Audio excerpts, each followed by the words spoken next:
Hello and warm greetings. Welcome to the Analyst by Vajiram and Ravi, where we would try to comprehensively analyze 7 articles in 2 different sections. In the analysis part, we'll first have a comprehensive discussion with respect to the need of having a robust Green Revolution 2.0 for a more sustainable future. Then, in the second article, we'll be having a discussion with respect to the debate surrounding the anti-conversion laws in the country. Then, in the simplified section, we'll have a look at 5 different articles from a special perspective of UPSC Prelims 2025 along with a value addition. So, stay tuned. Coming to the very first topic of the day, this is with respect to Green Revolution 2.0, smart, sustainable and secure. In 1960s, India was reeling under grave food security issues. The country didn't have enough to eat. It was dependent upon the food imports, primarily from the developed countries like the US. It was in this particular scenario that the government on a mission mode started the Green Revolution under the leadership of MS Swaminathan. Now the emphasis was laid upon few areas. For example, the introduction of high yielding variety seeds, or the increased use of pesticides and fertilizers, increased mechanization. With time, what we observed was that India became one of the largest producers of food grains in the world. But it also had 2 broad implications. The very first is the environmental degradation. Why? Because of the unsustainable use of these pesticides and chemicals. Second, the focus of Green Revolution was specifically in certain regions, primarily the states of Punjab, Haryana and Western Uttar Pradesh. So what we observed with time was the increasing inequality among the farming community. Now, many commentators and many academics, when they look at this particular situation, what they say is that there is a dire need for Green Revolution 2.0, which is more forward-looking, which incorporates those aspects of sustainability, also in the context of the ill effects of climate change. We have the Agriculture Minister who has said that the technological advancement would be the centerpiece of second Green Revolution in the country. Now, this topic is going to be very important, especially from the perspective of GS3 agriculture. So what we'll try to do is we'll look at this particular picture. We'll see what is Green Revolution, what were the factors which led to the Green Revolution, what are the challenges associated with Green Revolution, and what can be the way forward. Way forward in terms of Green Revolution 2.0. So it's going to be a very comprehensive discussion. Now, as I told you, what was Green Revolution? The very objective of Green Revolution was to increase the food production, increase the quality of the foods, right? So again, what we are emphasizing when we talk about the Green Revolution is the food grains in particular. That is what you have to understand. So as to increase the production and quality of food crops with the help of integration and incorporation of new technologies. That is, for example, the high yielding variety seeds, or for example, when we talk about the increased use of pesticides and chemicals and fertilizers, then obviously, we also can have the mechanization, increased mechanization. So these were all the aspects. Now, but why did we start with the Green Revolution? One of the reasons I've already told you. The very first is the food crisis. What you have to understand when you look at this particular picture is the demographic transition. In 1960s, India was witnessing a rapid population growth. There was the population explosion. At the same time, there was the low agriculture productivity. So there was a mismatch, right? There was a mismatch between the population growth and the kind of agriculture productivity which we needed. So there were certain factors which were responsible for that. And ultimately what was happening is that there was a risk of people dying with respect to the starvation, right?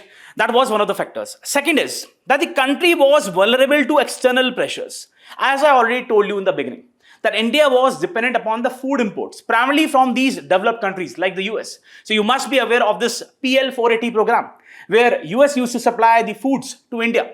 But again, understand, at that particular time, you had these developed countries who were using these programs, the food aid programs, as instruments of diplomacy.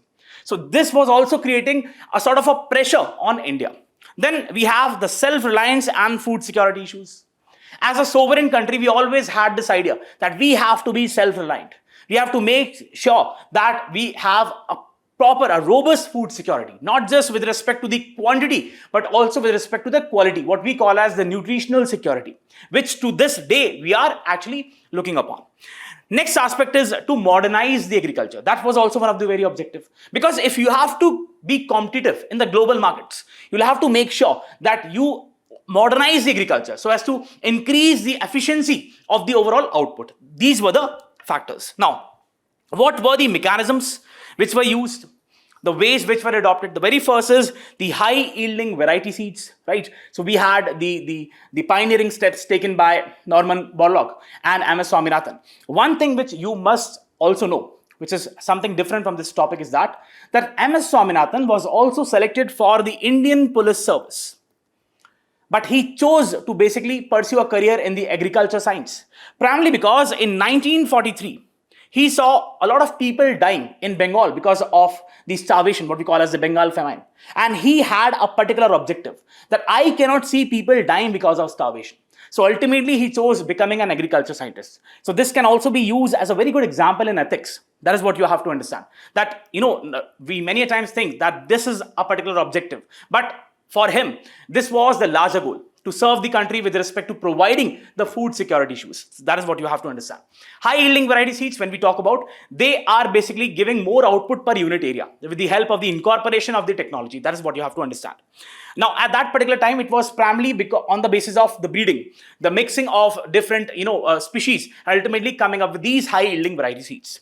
Next, there was the emphasis upon the new irrigation methods. That is, tube wells, canals or dams were built, primarily to provide the regular water supply, so as to make sure that these farmers are not dependent upon the erratic rainfalls, right? Because again, see, because of the seasonal change, because of the other reasons, there can be the uneven rainfall, the erratic rainfall. Now, this would obviously compromise the agriculture productivity if farmers are dependent upon the rainfall. So as to make sure that you have a proper regular water supply, there was the incorporation of these canals, these dams, these tube wells, new irrigation techniques.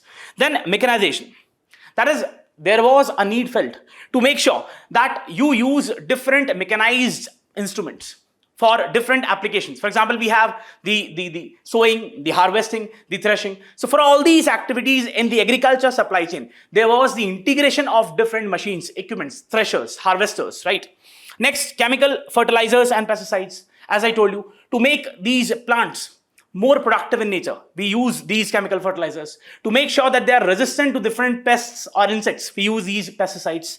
Then we have multiple cropping.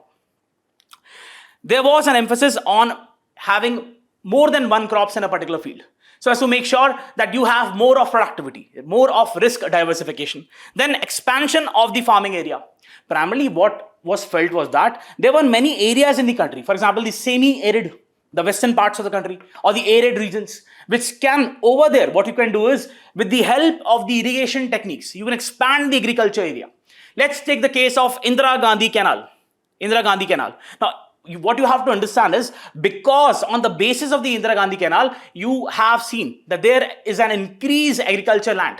The overall land under the agriculture has increased in this particular region. So again, understand, when we are trying to say that if we are increasing the irrigation, it is also leading to the increase in the agriculture area. That is what you have to understand. So we had different inputs, for example, modern machines, expansion of farming areas, pesticides, fertilizers, high yielding variety seeds, proper irrigation system, seeds with superior genetics, multiple cropping systems. Now, what have been the impacts of the Green Revolution?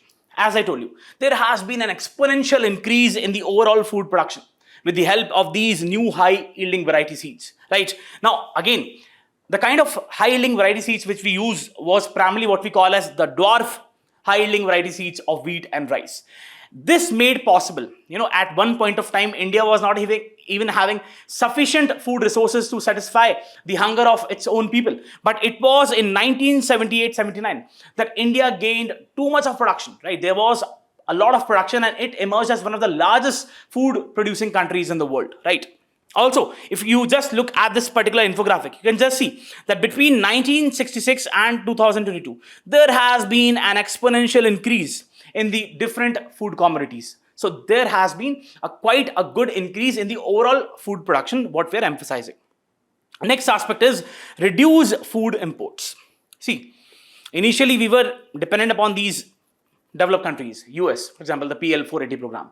But now what you have to understand is that India has become a net exporter. Look at this. The information is provided by the Ministry of Commerce and Industry. The amount of the foreign exchange which we are earning primarily on the basis of the agricultural exports. Almost in financial year 2023, we had 52.5 billion US dollars. $50.2 billion US dollars in the financial year 22. So again, we have been continuously exporting different agriculture commodities. Now there is a particular body which is APIDA. Now you have to tell me what kind of body is this, that whether it's a statutory body or a body which is made through an executive resolution, and under which ministry it works. Please do let me know in the comment section, right? Also, you can just look at this particular infographic. India's agriculture exports at all-time high. Highest ever exports achieved for staples like rice, wheat, sugar, and other cereals. So you can see wheat exports jumped nearly fourfold from 2020-21. It was around 568 million US dollars, and it increased to almost 2.12 billion US dollars in the financial year 21-22. So this is what you have to understand.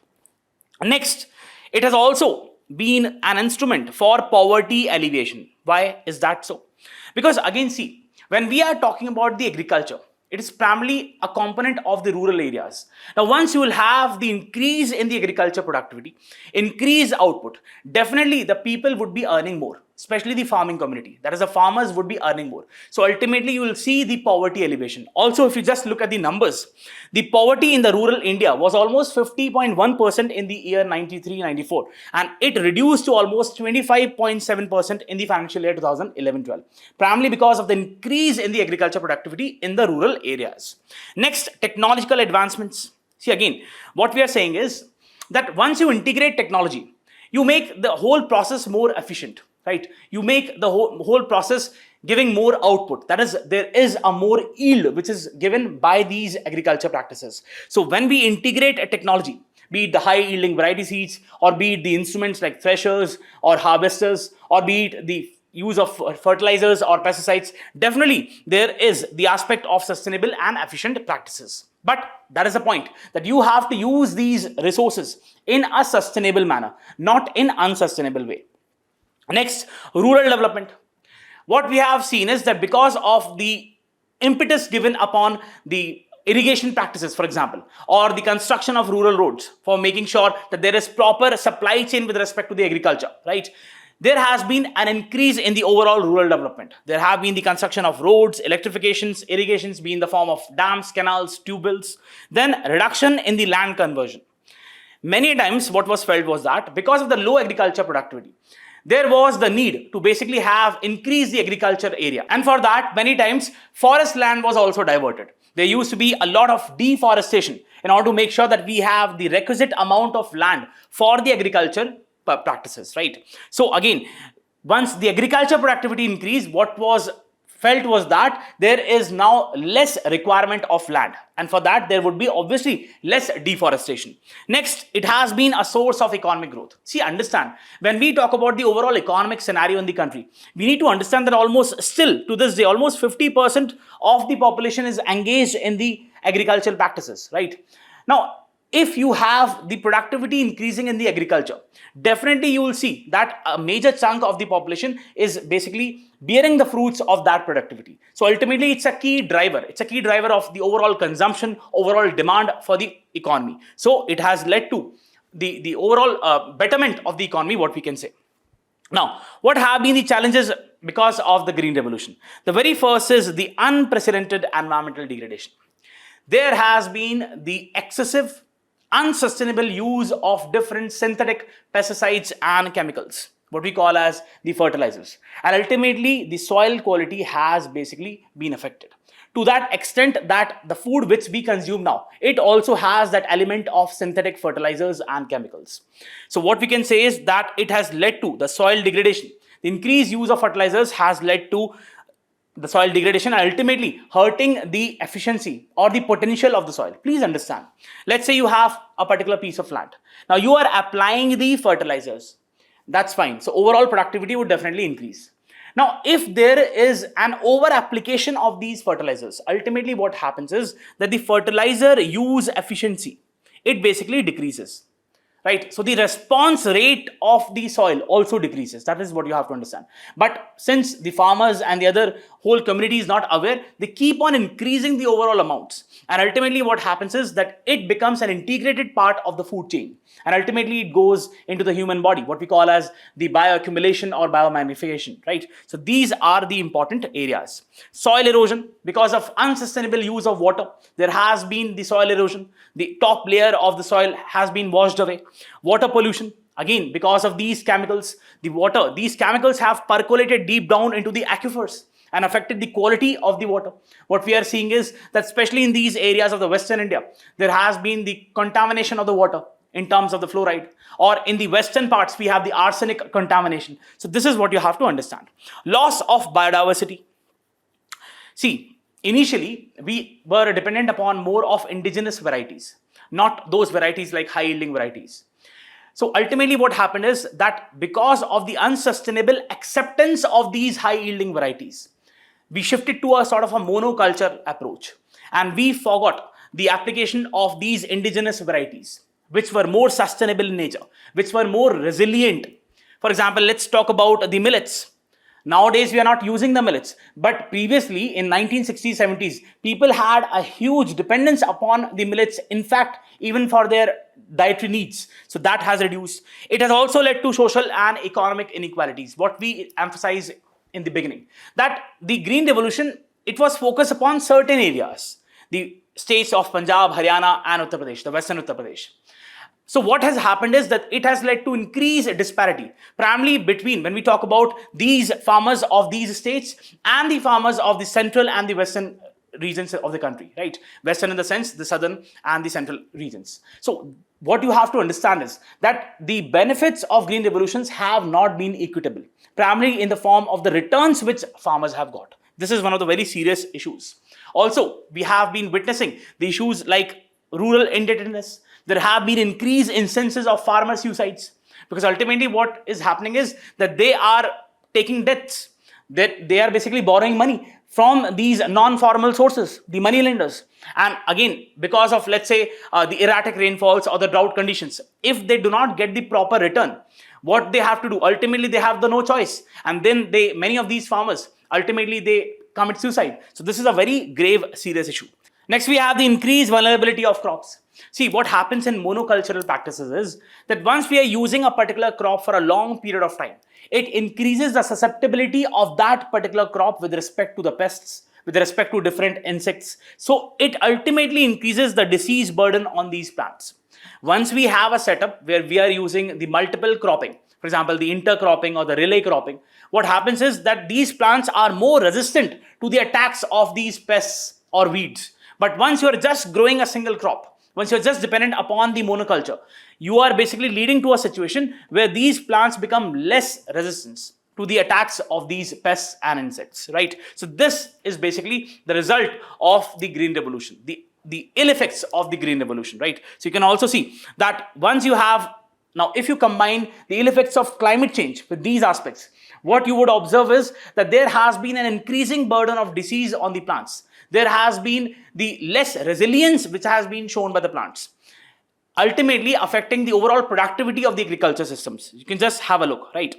Also, what we are trying to say is that there has been the unsustainable use of the fertilizers. Look at the use of NPK, nitrogen, phosphorus and potassium, the use of these fertilizers. It has gone to unsustainable levels. It was somewhere here, 1970, 71. And look at the usage we are having right now. So this is obviously unsustainable. See, for those reasons which require that much amount of fertilizers, it's fine. But if you are excessively applying the fertilizers, definitely it would reduce the response rate of the soil. And this is going to be the counterproductive. Now, what is the solution? The solution lies in having a robust Green Revolution 2.0.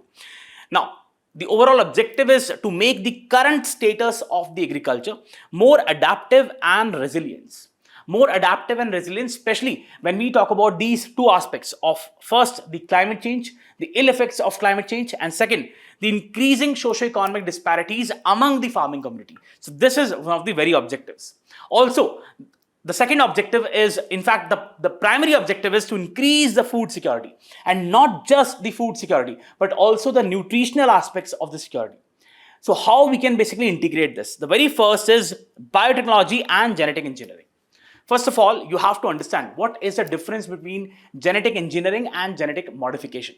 When we are talking about genetic engineering, what you have to keep in mind is that there is no incorporation of foreign genes into the host plant.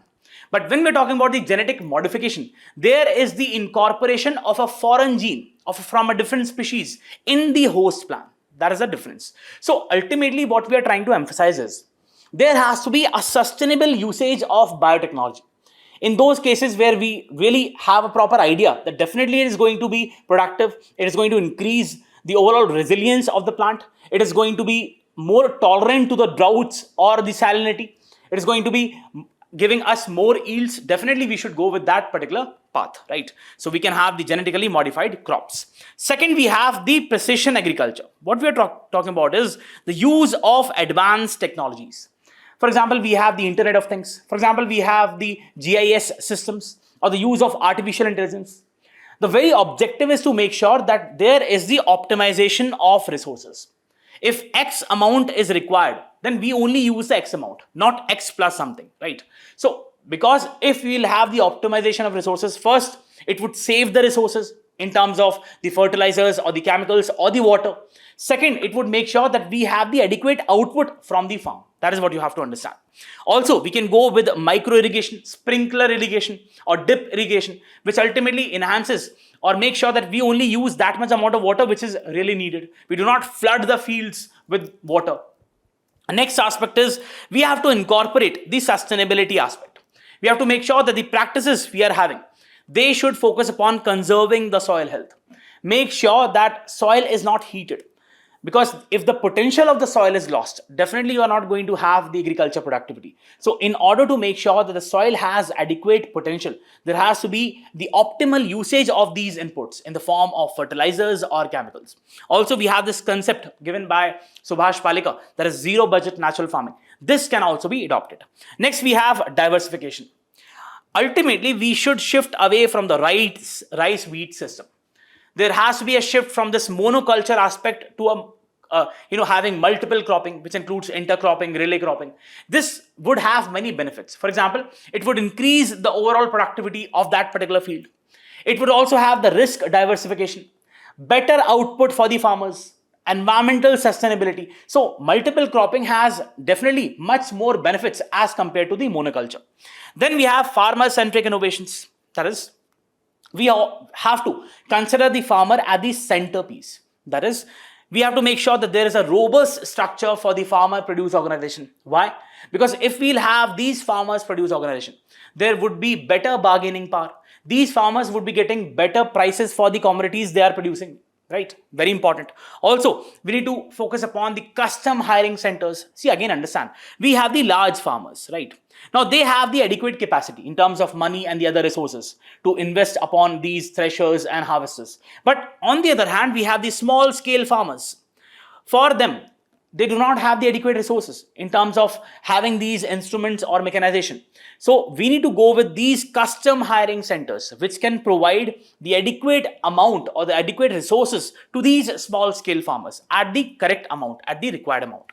Next, holistic approach. That is, we are not just looking at the crop production. In the Green Revolution, the primary objective was to increase the food production. But when we look at Green Revolution 2.0, it is more holistic in nature. That is, we are also including the aspects of soil health. We are giving due importance to the soil health because that is ultimately the most important factor in order to make sure that we have a sustainable agriculture. Then we are looking at the whole picture, the overall food supply chain, which includes the production, which includes the processing, which includes the marketing. So we are looking at the whole picture in a very holistic manner. That is what you have to understand.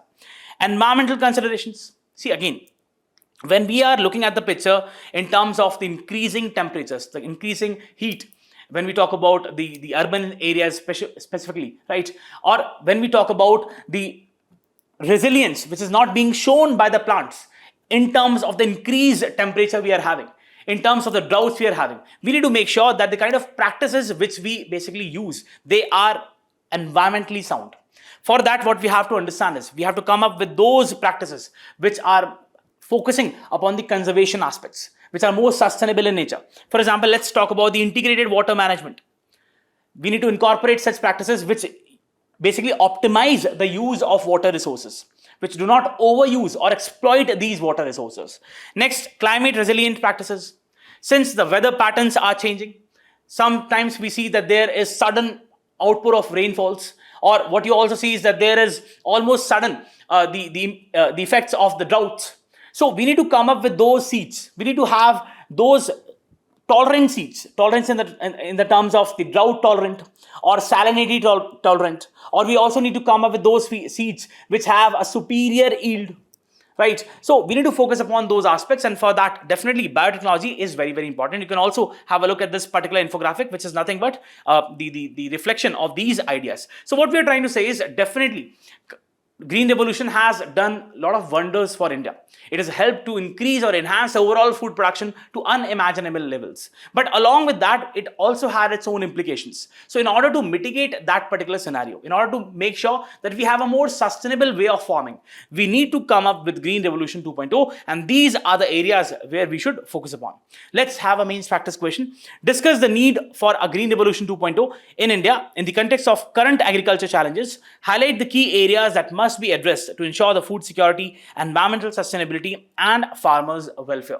15 marks, 250 words. Do write a particular answer on this question. And yes, if you're liking the initiative, do not forget to press the like button and do let us know through the comments as well. Let's go to the next topic. Coming to the next topic, this is with respect to the debate over anti-conversion laws. There can be a particular person converting from religion A to religion B. But what we have found is that many a times this conversion is not based upon the spiritual inclination of this particular person to religion B. It is mostly based upon the lure of money or fraudulent means. It is for this purpose that many states in the country have come up with their own anti-conversion laws. For example, recently in March, what we saw was that there was a particular law of 1978 in the state of Arunachal Pradesh, which was dealing with the anti-conversion aspects. Recently, it has been implemented. In this particular article, what we have seen is that Chhattisgarh Chief Minister, what he has said is that we already have a particular law in the state of Chhattisgarh to prevent the illegal conversions. But what he is saying is we are going to strengthen this particular law and make sure that these illegal conversions don't take place. Now, what happens is, because of these anti-conversion laws, we have two groups in the society. One saying that these anti-conversion laws, they are basically infringing upon the fundamental rights of the people and therefore they are not good. On the other hand, we have certain people who say that these anti-conversion laws are really very important so as to make sure there is stability in the society. We will see what these anti-conversion laws are, what is the history behind these anti-conversion laws, which are the fundamental rights or the areas which they infringe upon, what is the need of these anti-conversion laws, and ultimately we'll have a way forward. Now, this is a very important part of GS2, fundamental rights. Now, what are the anti-conversion laws? These are the legislative measures which basically try to prohibit or prevent these religious conversions. See, try to understand this particular situation. We can have a particular person who is from religion A and he is converting to religion B. See, if the conversion is based upon the spiritual inclination of that person or the religious awakening of that person, it is completely fine. But if the conversion is based upon the fraudulent means or lure of money, or it is coerced, it is forced, definitely it is illegal. And in order to prohibit or prevent such conversions, we have these anti-conversion laws aimed to prevent forced or induced conversions. If you go into the history of these particular anti-conversion laws, what you would find is that it is not a phenomena which has recently evolved.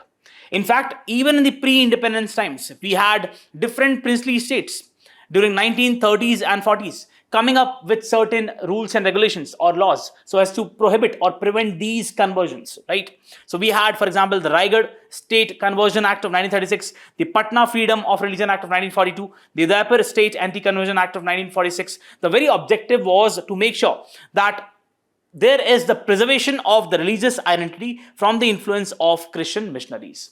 Now, then there were many attempts by the parliaments also. So in 1954, there was the Indian Conversion Regulation and Registration Bill, which was introduced. Then there was the introduction of the Backward Communities Religious Protection Bill, then the Freedom of Religion Bill. However, they failed due to lack of parliamentary support. Now, it was in 2015, that the law ministry said very clearly, very categorically, that this particular domain falls within the overall jurisdiction of the states. And the parliament does not have the adequate authority or the requisite authority to come up with any kind of such laws. Right? So in 2015, law ministry said that the matter is purely a state subject, and legislating such a law by the parliament would not be in accordance with the tenets of the constitution. This means anti-conversion laws are completely in the domain of states. Do remember, possibly a question in the prelims can also be framed. So as I told, in 2015, we had the parliament, we had the law ministry which said that the parliament has no authority, the states have the authority to come up with such laws, and such laws are also known as the freedom of religion statutes. Now, why these anti-conversion laws violate the rights? Let's say we have the Article 25, which talks about the right to have freedom of conscience and to freely profess, practice and propagate religion. Now, many commentators, what they say is, we already have a particular right, which is protecting a person's right to profess, propagate and practice a particular religion. So how can the state interfere in that particular domain? That is a question which people ask, right? So it is infringing Article 25 itself. Then we have Article 19, subclause 1, subclause A, which talks about the right to freedom of speech and expression. See, if a person is converting to religion B, he may involve himself in the discourse or in the sayings or in the practices of religion B. And this is that person's freedom of speech and expression. So how can the state basically come and interfere in this particular aspect?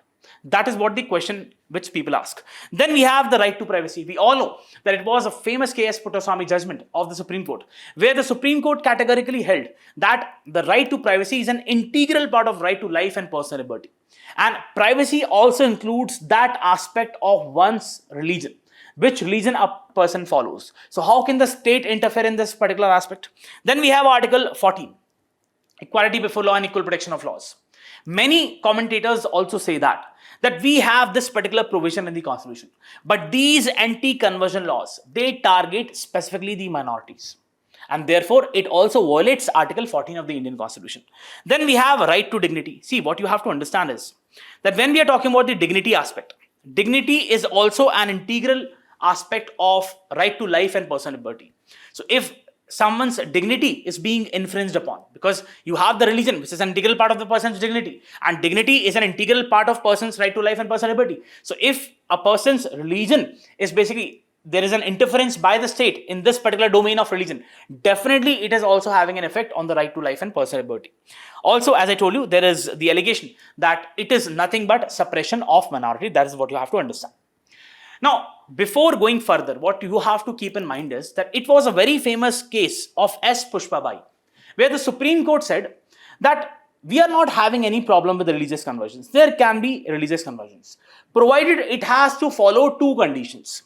What were the two conditions which were enunciated by the Supreme Court? The very first is, it has to be voluntary. That is, the conversion should take place on that person's own will. It should not be forced. Second, it has to be sincere.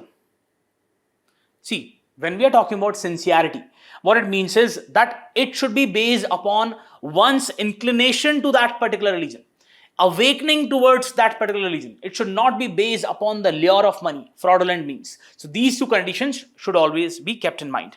Now, why there's a need for anti-conversion laws? The very first is prevention of coercion and fraud.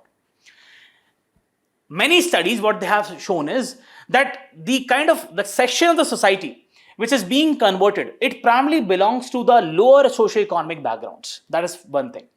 And that particular section is being forced, unduly forced to basically convert to a particular religion by providing the lure of money, lure of other services or gifts. So this obviously goes against the very principles of the religious conversion.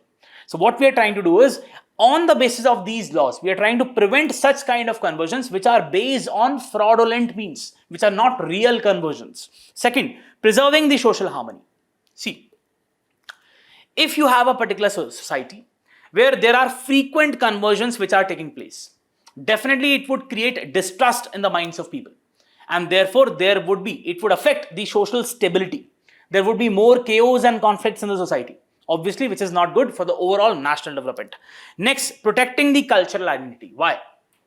Let's say you have a particular group of people who are following a particular religion. Now, one thing which you have to understand is that culture is also a very integral aspect of a person's life. Culture, what we mean by culture is the way of living. If a person is changing from one religion to the other religion, he is in a way also changing the cultural aspects. So this has the effect on the overall way of living, which is obviously not good. Affects the cultural identity. Address the national security concerns. Many of the intelligence agencies in the country, what they have said is that there is the involvement of external agencies. External actors are involved with respect to these conversions. There is a role, there is an alleged role of many Christian missionaries. There is an alleged role of many fundamentalist agencies, right? So this is obviously against the very national security architecture. Now, what have been the Supreme Court's view regarding the religious conversions? Very important, because this is important once you are writing the answer, that what has been the stance taken by the Supreme Court. So we have the very first case which talks about the Reverend Stanislaus versus the state of MP 1977. In this particular case, Supreme Court upheld the anti-conversion laws made by the state of Madhya Pradesh and Odisha. Said that they are definitely constitutionally, they are valid. No issues with that. Next aspect is Hadia versus Ashokan Kem. In this particular case, Supreme Court upheld the right to marry, a person's right to marry to any person. This also includes the right of that particular person to convert to any religion, right? Next, we have the K.S. Puttaswamy case, in which I already told you that this aspect of privacy was upheld as an integral part of right to life and personal liberty, right? So ultimately, if you have the religion which is infringed upon by the state, if there's a sort of an aspect where the state is arbitrarily infringing upon this aspect, it affects the privacy of the individual also. Next, we have the Lata Singh versus state of Uttar Pradesh. Very, very important case. In this case, so what Supreme Court was that where you have the domestic violence, especially in those cases of inter-caste or inter-religion marriages, there have to be the aspect of stringent punishment involved. Because if you have a particular person who has converted to a different religion and then married, definitely you need to have stringent punishment if domestic violence is involved in that particular situation. Then we have the Sarla Mudgal versus Union of India. In this particular case, Supreme Court emphasized upon two very important aspects. The very first was that, let's say a person is converting from religion A to religion B. What the Supreme Court said? This does not mean that the person can basically forego his legal or moral obligations, which he had with respect to when he was in religion A. Second, what it also said was that if a particular is converting to the religion of Islam just for the sake of practicing polygamy, then it is not allowed. That is what the second interpretation of the court was. So if the person is converting to Islam just for the sake of polygamy, it won't be allowed. See, again, what we have to understand is that definitely conversion is something which should be an aspect of person's identity. There cannot be an arbitrary infringement by the state in this aspect. If you have a particular person who has a religious awakening, if he truly feels very close to a particular religion, definitely that person must be allowed to change religion if there is an aspect of spiritual awakening. But if this particular conversion is based on fraudulent means, definitely it should not be allowed. And therefore, these anti-conversion laws become very important at that particular point of time. Second aspect, what you have to understand is that whenever you have the state coming up with such anti-conversion laws, there should be the adequate participation of the community at large. When I'm talking about the community, I'm also talking about the theologians in a particular religion. This would make sure that there is a consensual approach, that all the participants or the stakeholders, they are duly considered. So this is what you have to understand with respect to this aspect. Definitely, if the conversions are based on fraudulent means, they should be prevented and prohibited. Let's have a mains practice question. The subject matter of the anti-conversion laws by different states in India is fraught with various debates. Elaborate, 15 marks, 250 words. Do write a particular answer on this question. Coming to the simplified section, we have the first topic which talks about India's Arctic outlook. Let's talk about the gist of the article. See, we have the Arctic Ocean, which is one of the shallowest and smallest oceans. Now, mostly it is covered with ice. But because of the increasing instances of global warming and subsequent climate change, the rate of melting in the Arctic Ocean has subsequently increased. But what you have to understand is, as of now, we have the summer months, primarily that 3 months period in which the Arctic Ocean provides, on the basis of the melting, a new passage to different ships, what we call as the North Sea route. But what many climatologists have said is, because of the increasing climate change, increasing global warming, we'll have this particular window of 3 months, even available for the whole year, right? So this particular route would be available to different ships around the year. Now, this is one aspect. But the second aspect which the author is talking about is that India's Arctic policy, which was well formed in the year 2022, it only looks into the environmental aspects. It only looks into the research aspects. It does not take into consideration the strategic aspects which other countries in the region are looking at. For example, China, or be it Russia, or be it US, they all are increasing their military presence in the Arctic. And what the author says is that India should also try to integrate this aspect. How India can do so? By, for example, integrating the perspectives of the Ministry of External Affairs or the Defense Ministry in the overall Arctic policy framework. So this is what the author is trying to talk about. We'll also look at some of the other aspects of Northern Sea Route, Northwest Passage. We'll see what Arctic Council is all about, and then it would be a comprehensive discussion. So, long seen as a realm of scientific cooperation and environmental protection, the polar north is becoming a theater of military and geopolitical competition. That is what we are witnessing, increasing militarization of this particular area. With Russia more assertive, China expanding its Arctic ambitions, and Washington renewing interest in Greenland, the region appears set for a renewed phase of strategic contestation. We already saw that Mr. Trump also said in one of the interviews that he is thinking to buy Greenland, right? Now, again, that is to be taken in a different way. That has to be taken in a strategic aspect, that why Greenland is very important for the US, right? Climate change has been decisive, opening new maritime corridors and resource frontiers. As the climate change takes place, the warming takes place, it would offer new passages. That is what the author is talking about. The Northern Sea Route, NSR, once passable only during the narrow summer windows, is now virtually an open sea lane. We have different big ice breakers by different countries, specifically the nuclear powered icebreakers by countries like Russia, which are operating in this particular passage, which are breaking the ice and creating a passage for different ships, right? Traffic is rising, potentially redrawing the global trade patterns. With Arctic states reopening the old military bases, this is what the author is trying to emphasize. That's not just this aspect of trade which we should look at, but also the aspect of strategy, also this aspect of military interventions, right? So there is an increasing presence with respect to the military by different countries. Deploying submarines and reinforcing claims to the visible show of force, the stakes for control and influence in the region are higher than ever. For non-Arctic powers such as India, the implications of a militarized Arctic are serious, prompting many to reassess their regional postures. Important. India's 2022 Arctic policy offers a thoughtful roadmap focused upon climate science, environmental protection, and sustainable development. It draws strength from the parallels between Arctic and the Himalayan regions. So we often say that the Himalaya is basically the third pole. So we are trying to look at the Arctic from that particular aspect. The kind of changes which we are seeing in the Himalayas are, or do they have any link with that of the changes which are taking place in the Arctic? So this is a kind of the environment outlook which we are having, the research outlook. Anchored in the belief that glacial melt and the atmospheric shift in the far north have cascading effects on the South Asia's water security and the monsoon cycles. We still have a bunch of the environmentalists and the climatologists who believe that the kind of changes we are having in the Arctic, in one way or the other, have implications in the Himalayan region, what the author is talking about. Yet the policy underplays the Arctic's rapidly evolving strategic landscapes.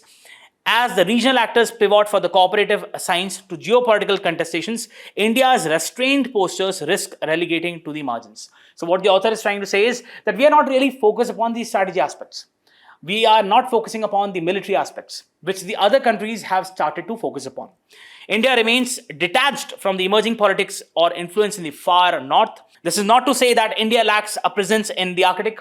It operates a research station in Svalbard, contributes to polar expeditions, and holds observer status in the Arctic Council. But these mechanisms were designed for a more benign order. positive outlook. But now things have changed.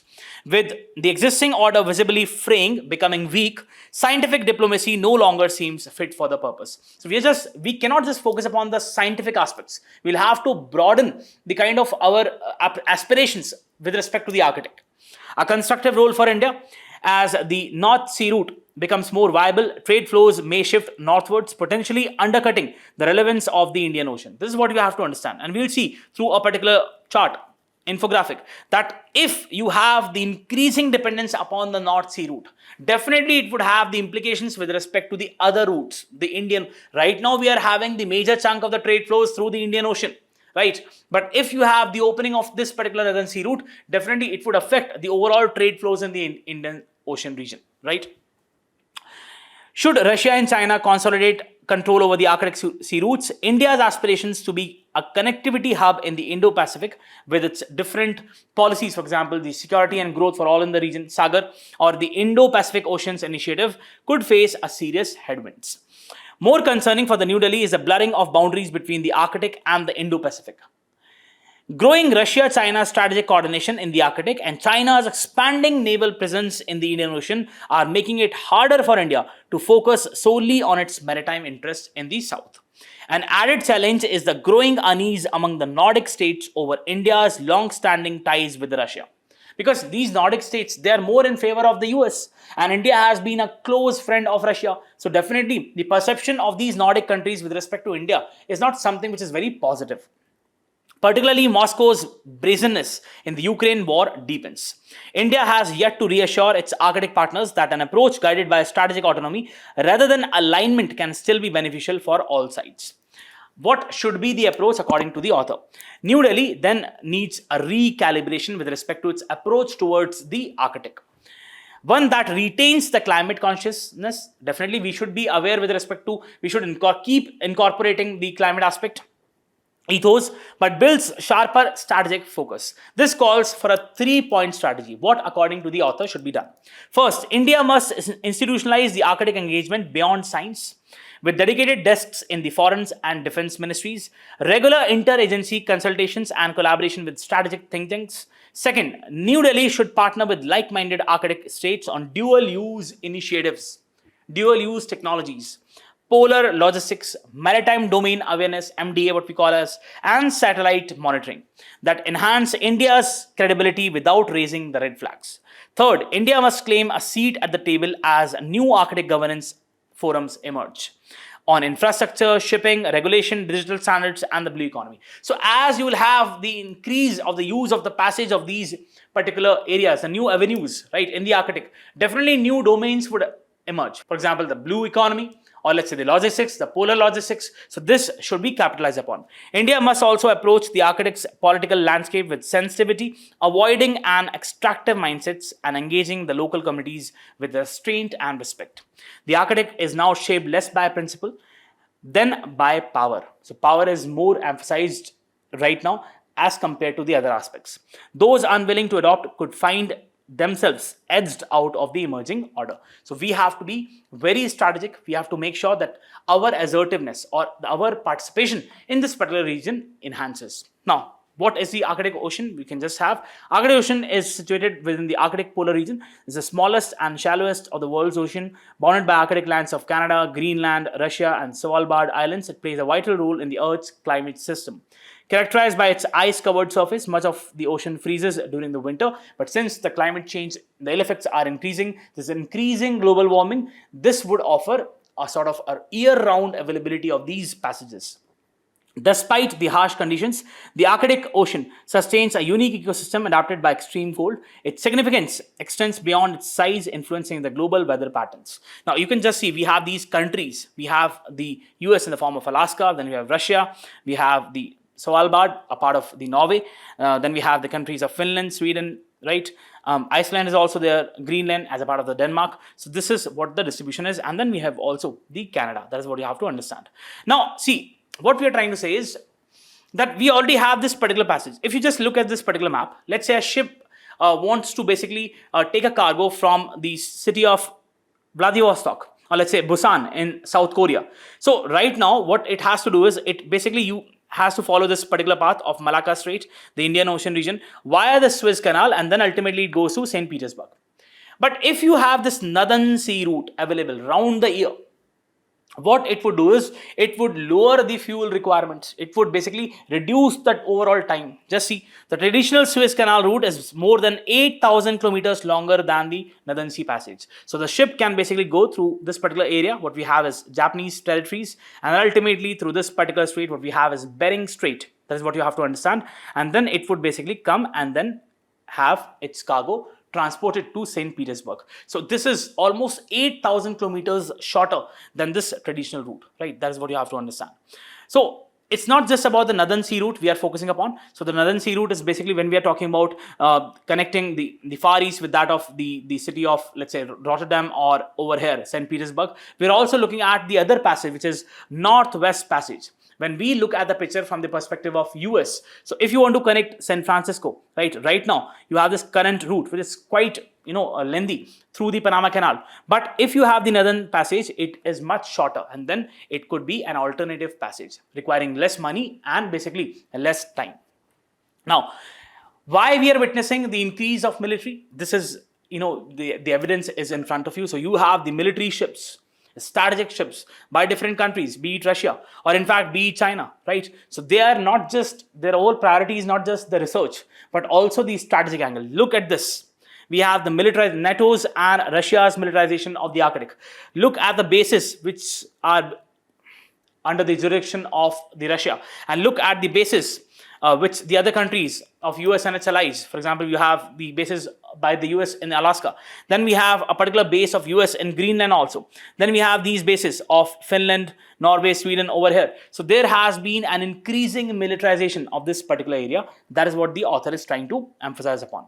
Also, let's talk about the Arctic Council. So this is the leading intergovernmental forum for promoting the cooperation, coordination, and interaction among the Arctic states, Arctic indigenous peoples, and Arctic inhabitants. Not just the states, but also the indigenous inhabitants living in the particular area.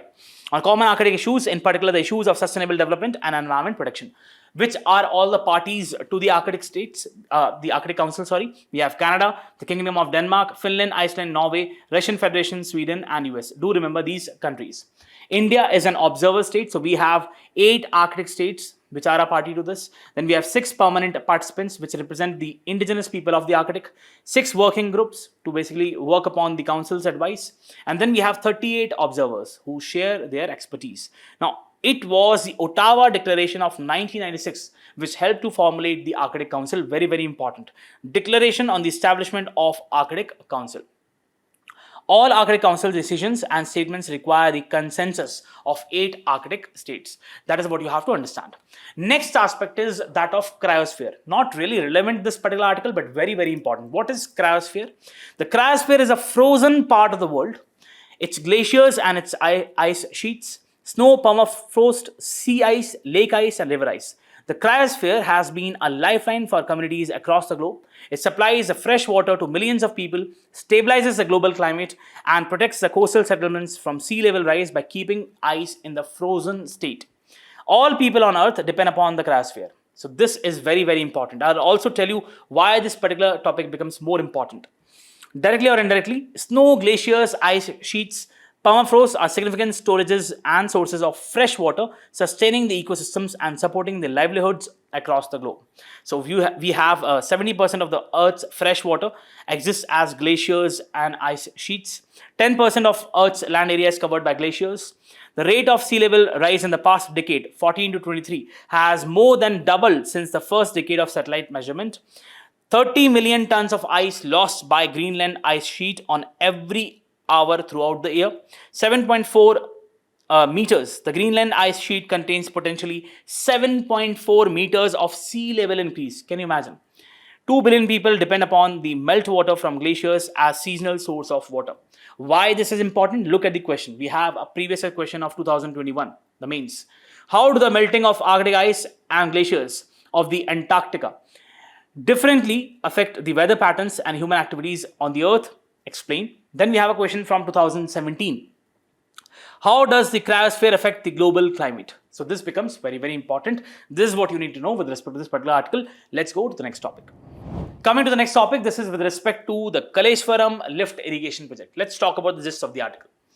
So we have this particular project, which is the world's largest multi-stage lift irrigation project, which has already seen investment to the tune of thousands of crores.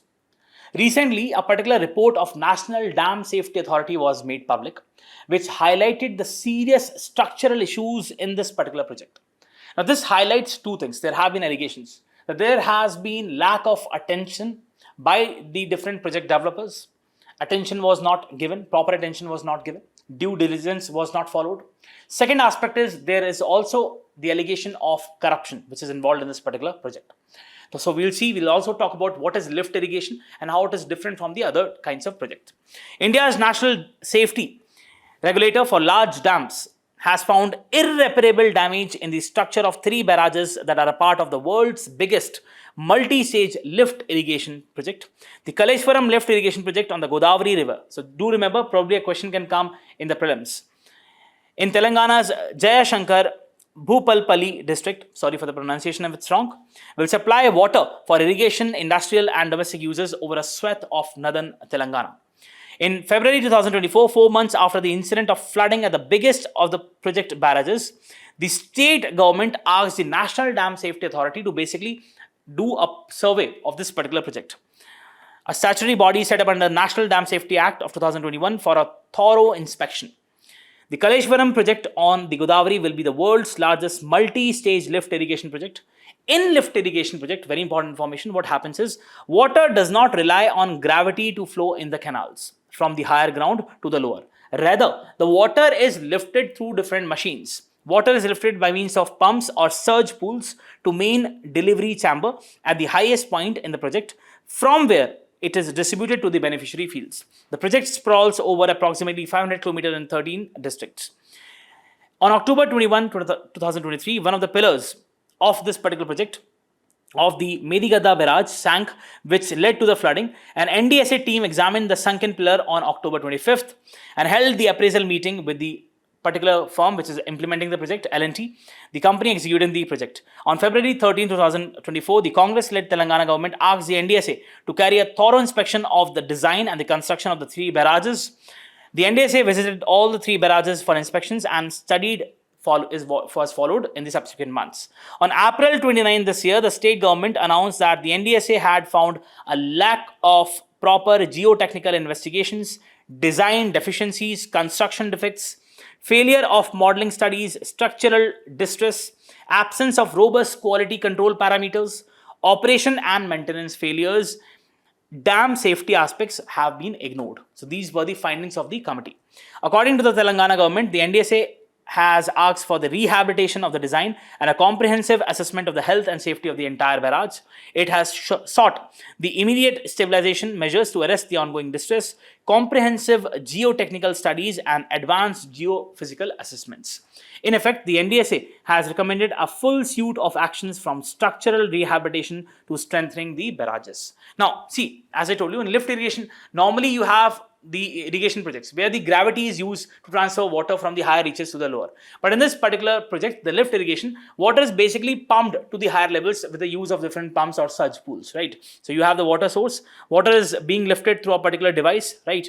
And ultimately water is stored and then it is used for different purposes for irrigation, for example. You can just have a look at this particular project. Lift irrigation, costly means of irrigation, less manorial silt, because again, you are not using the natural process. The water is being pumped, so there would be less silt for the irrigation, which definitely enhances the soil fertility. In the gravity flow, what happens is that there is the proper silt, which definitely enhances the fertility of the soil.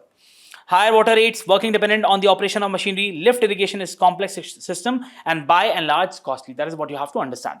Now, one of the very important aspects is that of the National Dam Safety Authority. Let's look at the particular act which formulated these bodies. National Dam Safety Act of 2021.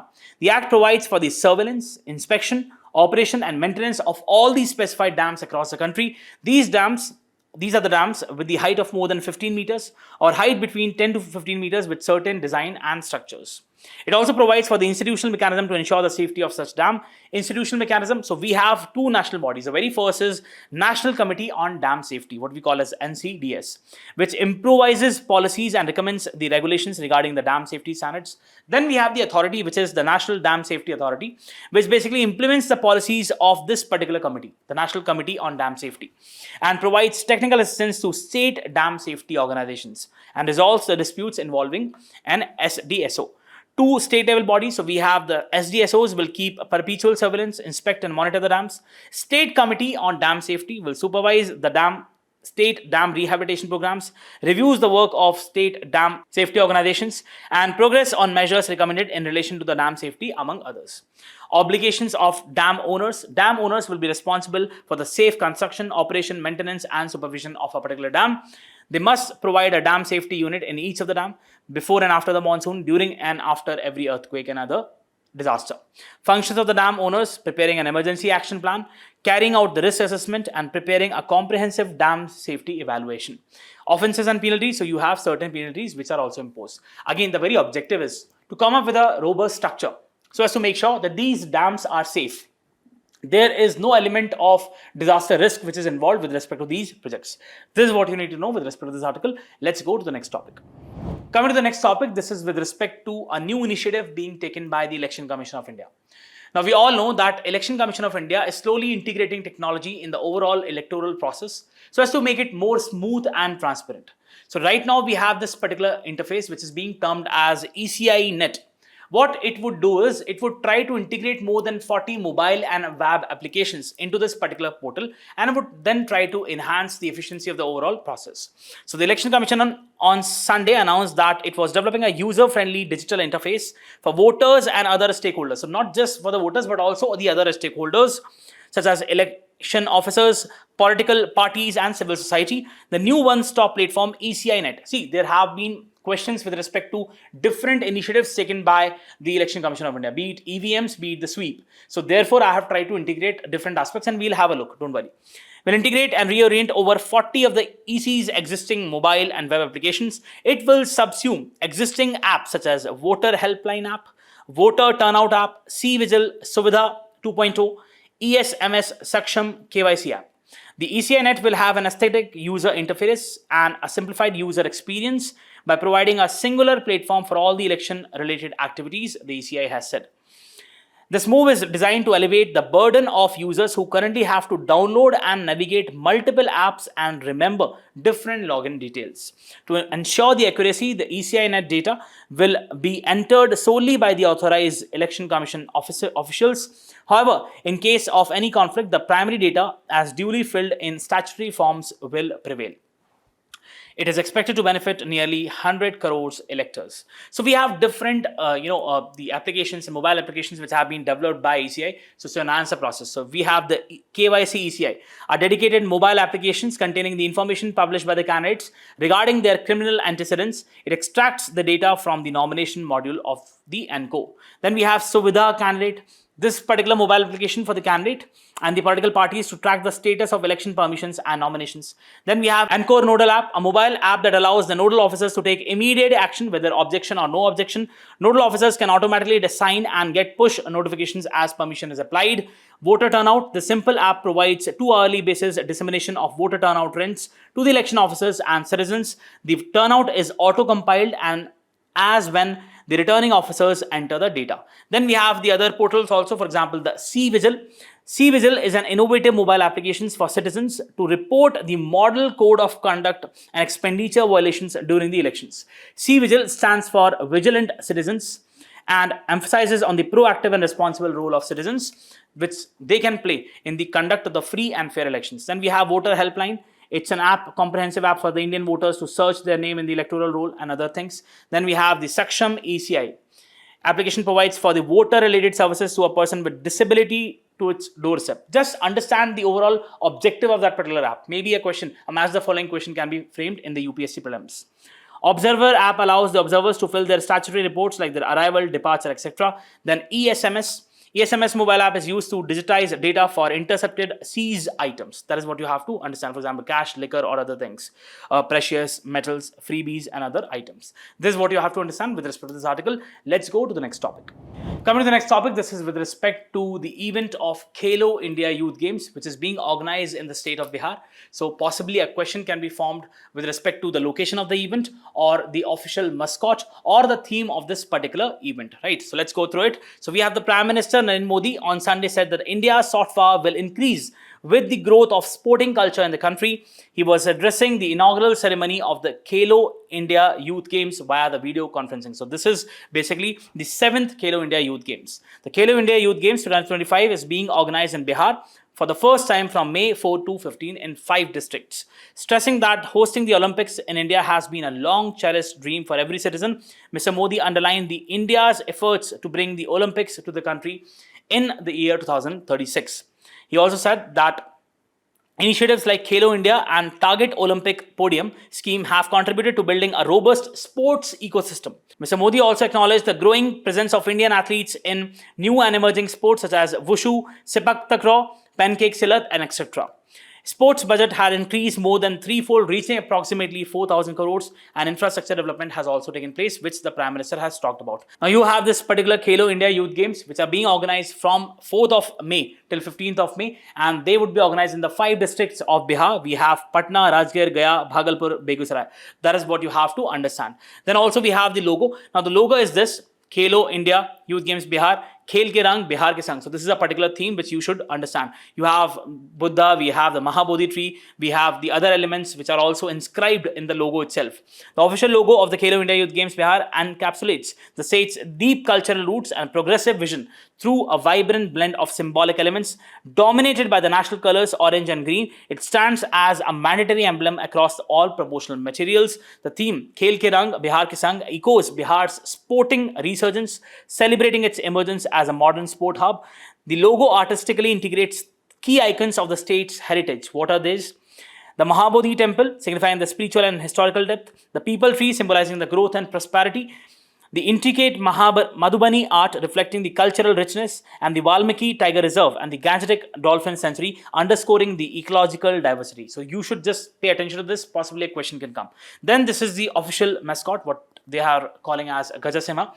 Gajasimha, the official mascot of the Khelo India Youth Games Bihar, is a powerful symbol of athletic excellence and cultural heritage, inspired by the ancient temple sculptures from the Nalanda and Bodh Gaya during the Pala period. This mythical creature, an extraordinary fusion of lion and elephant, captures the essence of strength, wisdom, endurance, fearless leadership. So just remember what is the mascot for this particular year's game, the Gajasimha. This is what you have to understand. Let's go to the last article of the day.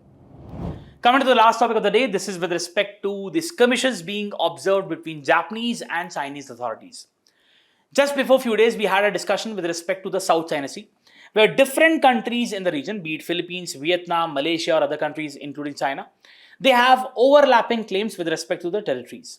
And primarily, it is the aggressive posture of China which is leading to these disputes.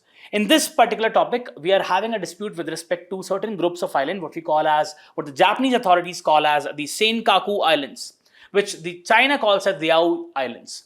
So again, this particular area becomes definitely very, very important from the perspective of the prelims. Possibly a question can come with respect to a strait, a sea, or any of the shoals or water bodies, or let's say you have different islands, group of islands in this particular region. Also, you must know that we had a discussion regarding the 9-dash line, which Chinese authorities say that everything which comes under that is a part of Chinese authority. So let's go through this. Japan and China have accused each other of violating their airspace around the Japanese controlled East China Sea Islands, which Beijing also claims.